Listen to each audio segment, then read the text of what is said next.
माझं सुद्धा लग्न खूप लेट झालं. त्यावेळेला मला असं होतं की मला या आपल्या इंडस्ट्रीमधलं कोणी नको, आपण बाहेर म्हणजे लग्न. मग 30शी नंतर मी लग्न केलं. माझे वडील तेव्हा म्हणाले की तुला हे बघ, तुला तुझ्या क्षेत्रातलं कोणतरी पाहावं लागेल, त्याशिवाय होणार नाही. मग शेवटी शेवटी इथे जे लिहिलेलं असतं तेच होतं. आणि मग कॅमेरामन होता माझा नवरा, ते आता जाऊन 11 वर्ष झाले त्याला.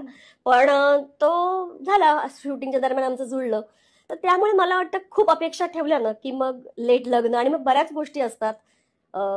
लेट मूल आणि मग त्या दृष्टीने आता आज मी सगळा सर्व्हाइव्ह करते की माझी आता 50कडे वाटचाल आहे. अजून 2 वर्षात मी 50कडे जाणार आणि माझी मुलगी आता 10वी आहे. तर हे कॅल्क्युलेशन न हे चुकतं असं मला प्रामाणिकपणे, मी माझ्या मुलीलाही म्हटलंय, वेळेतच लग्न होणं गरजेचं आहे. मी माझ्या अनुभवावरनं सांगते. आतापर्यंत तुझं कॉलेज झालं असतं. कारण जबाबदारी जेव्हा एक सिंगल मदर असते ना, तेव्हा ही जबाबदारी असते माझी, तिचं शिक्षण, तिचं नोकरी. तर त्यामुळे ना फार अपेक्षा पण ठेवू नये. असाव्या काही चांगल्या, म्हणजे अपेक्षा असल्याच पाहिजेत, पण जास्त ठेवल्या आणि मग लग्नच नाही झालं किंवा लग्न झालं पण मग मूलच नाही झालं, तर मग त्या लग्नाला काही अर्थ आहे?